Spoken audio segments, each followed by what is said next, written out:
सृष्टि के आरंभ से ही ईश्वर ने मुझे अपना आधा भाग प्रदान किया। हर युग में परिवर्तन की लहर का आधा दायित्व मेरा ही रहा।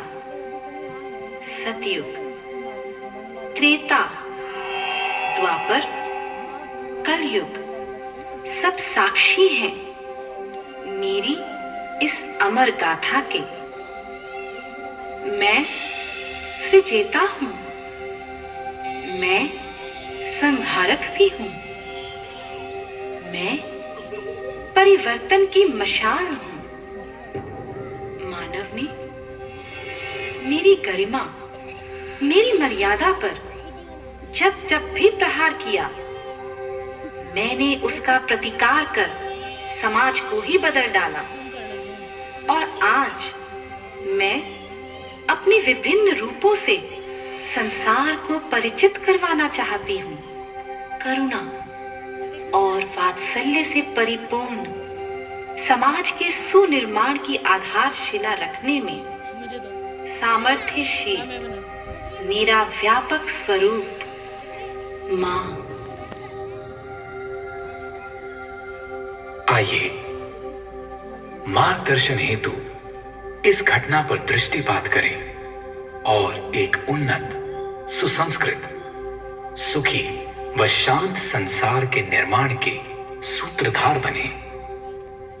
ये कहानी है गंधर्व राजपुत्री तथा विश्ववासु महाराज ऋतुध्वज की पटरानी मदालसा की।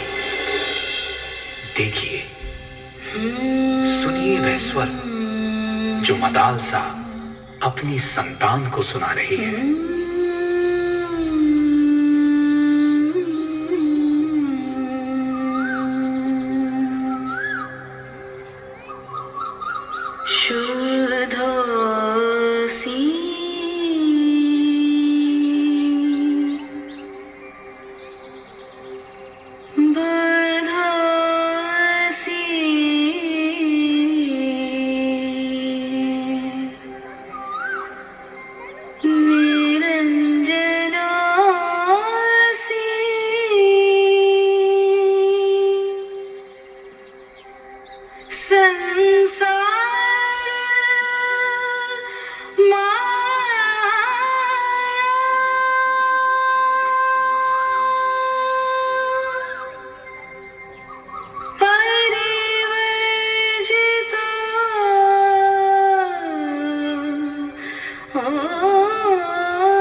हे पुत्र, तू शुद्ध आत्मा है। तेरा कोई नाम नहीं है। इस शरीर के लिए कल्पित नाम तो तुझे अभी इसी जीवन में मिला है। यह शरीर 5 तत्वों से मिलकर बना है। कोई जीव पिता के रूप में प्रसिद्ध है तो कोई पुत्र कहलाता है। कोई स्त्री माता है तो कोई प्राण प्रिया पत्नी। सांसारिक पदार्थ नाना रूपों को धारण करते हैं।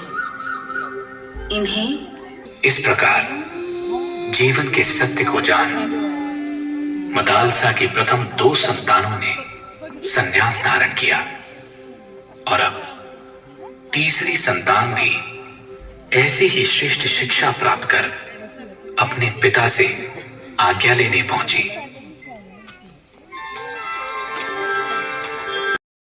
मांगना चाहता है। अवश्य अवश्य, जो इच्छा हो मांग लो पुत्र। आप संसार के कल्याण हेतु मुझे भी संन्यास धारण करने की आज्ञा दीजिए पिताश्री। क्या ये आपने ऐसी शिक्षा दी है मदालसा? राजन, आप निराश क्यों होते हैं? एक सभ्य समाज के निर्माण में श्रेष्ठ मानवों की आवश्यकता होती है। मेरे पुत्र सूर्य की भांति समाज को मार्गदर्शन देंगे। महारानी मदालसा, आप सच में एक विदुषी हैं। आपका कथन सत्य है, परंतु मैं पिता के साथ साथ एक राजा भी हूँ। मुझे राज्य चलाने के लिए एक उत्तराधिकारी भी चाहिए। चिंता मत कीजिए महाराज, अपने चौथे पुत्र को मैं राजनीति की शिक्षा दूंगी।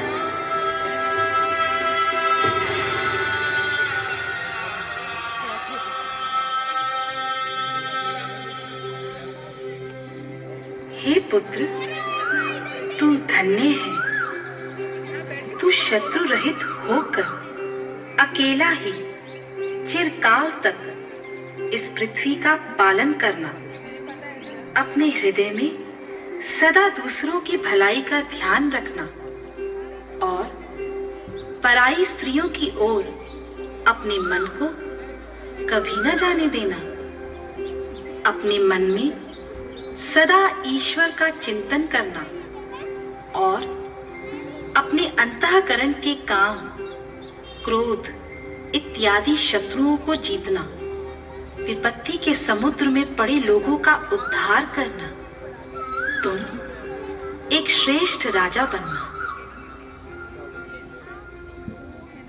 और इतिहास ने साक्षी बन रानी मदालसा के चौथे पुत्र अलार्क को एक उत्तम राजा बनते देखा।